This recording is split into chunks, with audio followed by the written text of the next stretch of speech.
Let's see how to insert union symbol in Microsoft Word. First off, we want to open Microsoft Word. And as you can see right here, we have our document ready. Now, to insert your union symbol, simply head on over to the Insert tab. Now click on Equation and click on Insert New Equation, which will open up an equation field where you can type in your equation as well as the different mathematical operations that you can use. Now click on this arrow right here to open up the full list of equation symbols.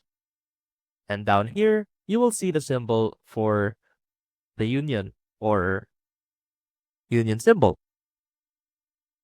And as you can see, when you click that, that will automatically be added into your equation field.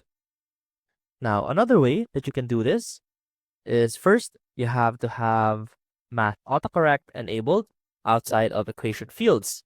And what that will do is it will enable you to directly type in your code into your document that will turn into a mathematical symbol.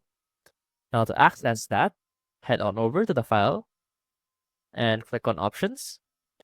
Now go to Proofing and click on Autocorrect Options and click on Math Autocorrect and make sure that you have this checkbox checked right here. Use Math Autocorrect rules outside of math regions. Now click OK twice. And let's go ahead and try it out. Type in backslash and cup. And that should also turn into a union symbol. I hope this helped, and I will see you soon.